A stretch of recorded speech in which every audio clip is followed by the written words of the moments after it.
Alors ici on est dans le coin des Piaux, donc on a choisi de proposer aux enfants et aux familles plusieurs activités sur un peu la base naturelle et récup. Du coup on a proposé des ateliers de fabrication de maquillage bio où les enfants fabriquent leur propre maquillage et après les parents peuvent les maquiller. Ensuite on a la compagnie Tirnanog qui nous propose des manèges 100% récup, il y a à peu près 5-6 manèges.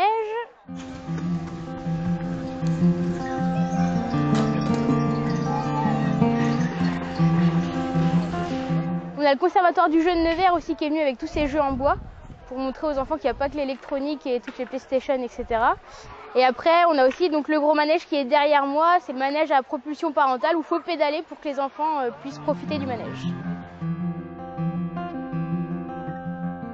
On voulait un festival familial, convivial, où les parents puissent venir avec les enfants, qui puissent les occuper pendant que eux puissent se renseigner sur comment devenir champion du zéro déchet. Et c'est aussi les enfants qu'il faut sensibiliser dès le plus jeune âge pour qu'après, par la suite, ils comprennent l'intérêt de recycler, trier leurs déchets, parce que c'est eux qui feront la terre de demain. Voilà, tout simplement.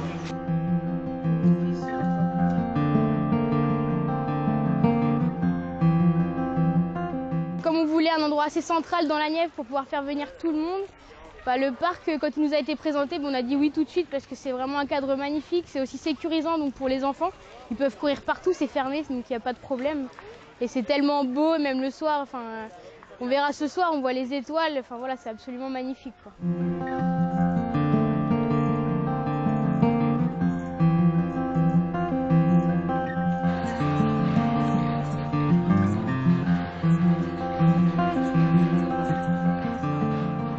Ici, on est dans un espace qui s'appelle la consommation responsable et on l'a divisé en plusieurs thèmes qui permettent en fait de découvrir des solutions au jour le jour, qui permettent de progressivement tendre vers le zéro déchet avec des actions faciles du quotidien.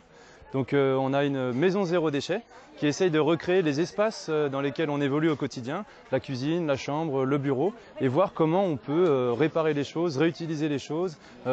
beaucoup moins acheter, utiliser des choses avec un impact écologique beaucoup plus faible. On a aussi des artisans qui sont venus, des artisans locaux, qui amènent avec leur créativité d'autres solutions encore pour tendre vers un mode de vie plus respectueux de l'environnement et de l'humain. On a aussi fait appel à des structures comme les Repair Cafés et les recycleries qui sont là pour aider les citoyens, les habitants, en fait, à acheter des choses moins chères, à utiliser des choses de seconde main, à réparer leurs objets plutôt que d'en racheter des nouveaux et donc de remplir le double objectif de réutiliser des choses, donc de ne pas extraire de nouvelles ressources pour en fabriquer des nouvelles, et en même temps de permettre à tous de s'habiller, de se chauffer, d'avoir des loisirs à des prix très abordables.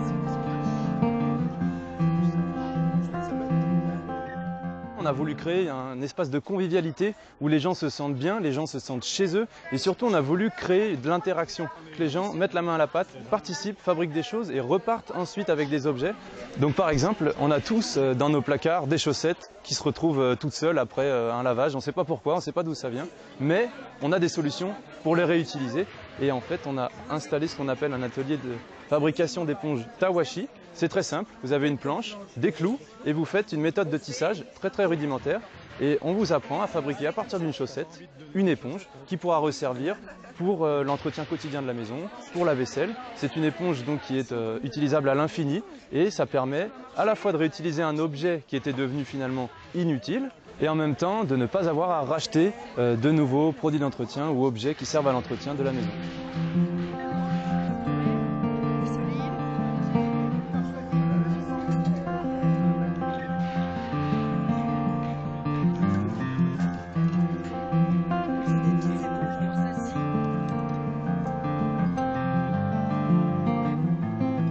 Un autre exemple, on a la cuisine des anti-gaspi, c'est-à-dire qu'on a un atelier de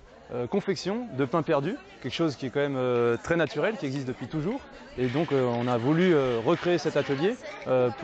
toujours dans cet objectif de convivialité et pour montrer qu'avec des choses très simples, des recettes très basiques, on peut réutiliser les aliments plutôt que de les jeter et donc lutter contre le gaspillage alimentaire. Il y a des solutions qui sont très innovantes pour tendre vers le zéro déchet, mais surtout essentiellement remettre au goût du jour des choses qui se sont toujours faites dans l'histoire de l'humanité et qu'on peut très facilement refaire chez soi. Des recettes qui sont utilisées depuis toujours